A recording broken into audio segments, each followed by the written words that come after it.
آپ نے اپنی کتاب کے صفحہ 176 کے اوپر خاص طور پر تذکرہ کیا ہے کہ ان کی نورانی چہرہ دیکھ کر آپ بالکل حیرت میں رہ گئے، اور وہ نفل پہ نفل پڑھ رہے تھے. وہ جب ایسے ہی ہو رہا ہوگا جہاں داتا دربار کا میرا خیال ذکر ہے کہ نہیں، آپ نے یہ غلام اسحاق والے واقعے کے اندر لکھا ہے کہ ان کے اندر جو اعتماد تھا اور ان کا نورانی چہرہ دیکھ کے تو آپ تو میں نے لکھا ہوگا اس وقت یہی لکھا ہوگا. نورانی چہرہ تو ایک خاص نورانی چہرہ کا مطلب مذاقن بھی ہو سکتا ہے نا، کوئی نورانی چہرہ، یہ تو نہیں کہ نورانی چہرہ نور ہی ٹپک رہا تھا. مجھے نہیں یاد اس کا، کیونکہ یہ اس وقت لکھا ہوا حصہ ہے.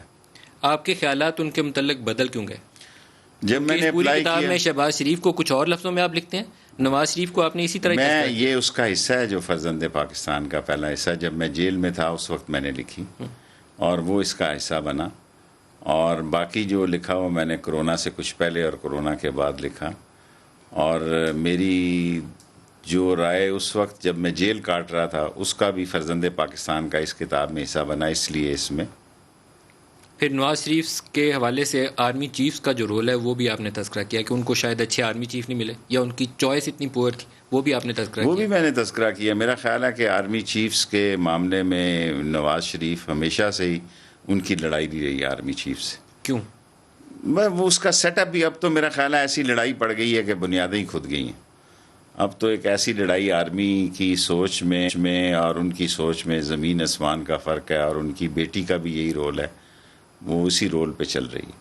جب آپ تذکرہ کرتے ہیں نواز شریف کا غلام اسحاق کی لڑائی سے، نواز شریف کا آصف نواز کی لڑائی سے، نواز شریف کا یا اسلم بیگ والے معاملات کا تذکرہ کرتے ہیں، ہر جگہ پہ آپ کا سافٹ کارنر نواز شریف کے لیے. دیکھیں، میں نے آپ سے عرض کیا نا، اس کے دو حصے ہیں. ایک حصہ وہ ہے جو میں نے جیل میں لکھا جس کا نام رکھا تھا فرزند پاکستان. جو دوسرا حصہ ہے اس کو بھی اس کا حصہ بنا کے میں نے لال حویلی سے اقوام متحدہ تک اس کا نام رکھا. یہ وہ چیپٹر ہیں جو میں نے اس وقت لکھے جب میں جیل میں تھا.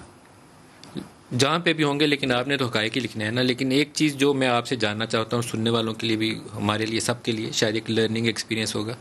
جب نواز شریف کی لڑائی شروع ہوتی ہے غلام اسحاق سے، یا نواز شریف کی آصف نواز سے، آصف نواز تو ایک پوزیشن میں خاص طور پر اگر ان کو اللہ کی طرف سے بلاون آیا ہوتا تو شاید وہ ماشاء اللہ لگا دیتے. آپ کی کتاب سے بھی یہ پتہ چلتا. پھر نواز شریف کی لڑائی جنرل جہانگیر کرامت سے، پھر نواز شریف کی لڑائی پرویز مشرف سے. ہر دفعہ فالٹ پہ کون تھا؟ دیکھیں، میں جہانگیر کرامت کی لڑائی تو میرا خیال ہے، آصف نواز کی لڑائی تو میں نے وہ حصہ لکھا ہے کہ جب اس نے مجھے کہا کہ اس کو باز کراؤ. یہ میرے فون ریکارڈ کرتا ہے. میں نے اسی طرح اس کو بتایا. تھوڑی دیر بعد جب میں نیچے اترا، لال ویلی سے ایک داڑھی والے بندے رومال لپیٹے ہوئے کھڑے تھے، اس کا میں نے ذکر کیا. اس نے کہا جی اپنی کیسٹیں بھی آپ سن لیں، آپ کسی کے کیسٹ کے بڑے مامے بنے ہوئے. تو نیچرلی پرویز مشرف کی صورتحال، کیونکہ میں اس کا خود وزیر رہا، ایک دن میں نے اس سے پوچھا، اس نے کہا کہ بھئی اس کا ایٹیچیوڈ جو تھا وہ بڑا خراب تھا، لیکن اس کے والد نے ہمارا کھانا کیا، اور اس نے کہا آپ دونوں بھائیوں میں تھوڑا نارمل ہوا، لیکن مجھے اس پہ شک تھا، اور اس لیے میں اپنے بندوبست میں تھا کہ اگر کوئی ایسا فیصلہ کرے تو اس کا توڑ پیش کیا جائے. باقی جہانگیر کرامت کی لڑائی تو میرا خیال ہے معمولی لڑائی تھی جو سیریس ہو گئی. جہانگیر کرامت ایک شریف قسم کا جرنیل تھا بیچارہ، نہ اس میں کوئی ٹس تھی نہ مس تھی.